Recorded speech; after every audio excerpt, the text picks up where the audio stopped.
காலைதோறும் புதியவை திருப்தியான மனதை தருகிறவர். ஜனவரி 31. பிறனுடைய வீட்டை இச்சியாதிருப்பாயாக. பிறனுடைய மனைவியையும் அவனுடைய வேலைக்காரனையும் அவனுடைய வேலைக்காரியையும் அவனுடைய எருதையும் அவனுடைய கழுதையையும் பின்னும் பிறனுக்குள்ள யாதொன்றையும் இச்சியாதிருப்பாயாக. யாத்ராகமம் 20:17. போதும் என்கிற மனதுடனே கூடிய தேவ பக்தியே மிகுந்த ஆதாயம் என்று 1 தீமோத்தேயு 6:6 சொல்கிறது. போதும் என்கிற மனது இல்லாத போது அதிருப்தியும் அந்த அதிருப்தியால் இச்சையும் உண்டாகின்றன. பிறருக்குரியதை இச்சிக்கும் போது மகிழ்ச்சியின்மை, விரக்தி, கவலை, மனச்சோர்வு போன்றவை நம்மை பாதிக்கின்றன. பிறருக்குரியதை இச்சிக்கிற ஒருவருக்கு அது கிடைக்காவிட்டால் அவர் எளிதில் எரிச்சலடைவார், மற்றவர்களை விமர்சிப்பார். இதனால் தனிப்பட்ட உறவுகளும் தொழில்முறை தொடர்புகளும் பாதிக்கப்படலாம். பிறரிடமுள்ளதை பார்த்து பார்த்து தங்களை திருப்தியற்றவர்களாக மாற்றிக்கொள்வார். அவர் ஒழுக்கமற்ற முடிவுகளை எடுக்கலாம், சட்டவிரோத செயல்களிலும் ஈடுபடலாம். மேலும் மன அமைதி போய்விடுகிறது.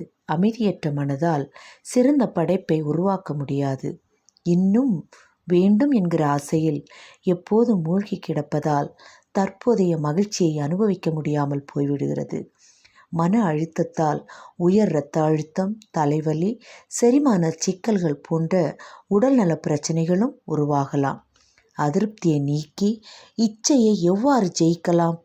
உங்களுக்கு இருக்கிறவைகள் போதுமென்று எண்ணுங்கள். நான் உன்னை விட்டு விலகுவதும் இல்லை, உன்னை கைவிடுவதும் இல்லை என்று அவர் சொல்லியிருக்கிறாரே. எபிரேயர் 13:5.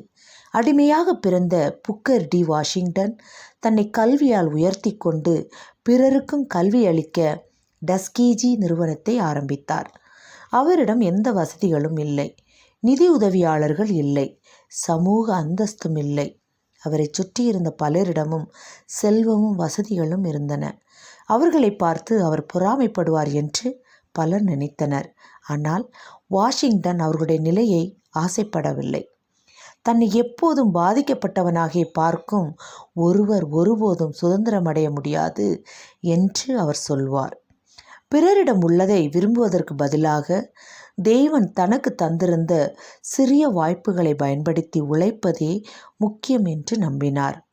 பல ஆண்டுகளுக்கு பிறகு டஸ்கீஜி நிறுவனம் அமெரிக்காவின் தலைசிறந்த கல்வி நிலையங்களில் ஒன்றாகி ஆயிரக்கணக்கான மக்களை மாற்றியது. மற்றவர்களிடமிருந்து நம்மிடம் இல்லாத ஒன்றை நினைத்து ஏங்குவதால் அல்ல, நம்மோடு இருக்கிற தேவனால் தான் எல்லாம் ஆகும். நீ எதையும் இச்சிக்க வேண்டாம், நான் உனக்கு போதும் என்று தேவன் நமக்கு வாக்குறுதி கொடுக்கிறார். ஜெபம். பிதாவே, எங்கள் குறைவுகளை நிறைவாக்க நீர் எங்களோடு இருப்பதால் நாங்கள் மகிழ்ச்சியோடு இருக்க உதவி செய்யும். ஆமேன்.